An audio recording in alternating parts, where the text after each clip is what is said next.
jungle. मिरजेत ऐतिहासिक मोहरम सणाची धार्मिक वातावरणात सांगता 10व्या दिवशी सरबत वाटपाने शहरात बंधुत्वाचा संदेश.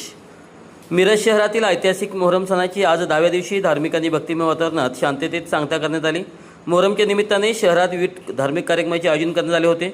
10व्या दिवशी पारंपरिक पद्धतीने सरबत वाटप करून बंधुभाव आणि सामाजिक ऐक्याचा संदेश देण्यात आला. मोहरम सणाच्या अंतिम दिवशी आकर्षक सजवलेल्या गाड्यामधून सरबत वाटप करण्यात आले. पहाटे हजरत ख्वाजा शमना मिरा साहेब दर्ग्याचा पंजा हा 12 इमाम दर्गा येथे पारंपरिक भेटीसाठी गेला होता. धार्मिक विधी पूर्ण झाल्यानंतर संध्याकाळी सुमारे 5 वाजण्याच्या सुमारास पंजा मिरा साहेब दर्ग्याच्या मोहरमखान्यात आणण्यात आला आणि त्यानंतर मोहरम सणाची सांगता करण्यात आली. लक्ष्मी मार्केट ते दर्गा चौक परिसरात विविध मुस्लिम समाज संघटना, सामाजिक संस्था, नगरसेवक, नगरसेविका आणि समाजसेवक यांच्या वतीने स्वागत मंडप उभारण्यात आले होते. मिरज मार्केट परिसरातून मिरासाहेब दर्ग्यापर्यंत सरबत वाटपासाठी भाविकांच्या रांगा लागल्या होत्या. यावेळी मिरज शहर पोलीस ठाण्यासमोर महानगरपालिकेच्या वतीने सरबत वाटप करणाऱ्या विविध मंडळांचे स्वागत करण्यात आले.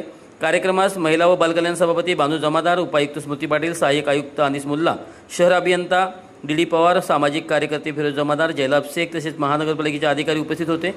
हजरत ख्वाजा शमना मिरा साहेब दर्ग्यावर मोहरम निमित्त पारंपरिक पंजाची स्थापना करण्यात आली होती. 10 दिवस चाललेल्या धार्मिक कार्यक्रमानंतर आज सरबत वाटप, प्रार्थना आणि विविध धार्मिक विधींनी मोहरम सणाची शांततेत व उत्साहात शांतता झाली.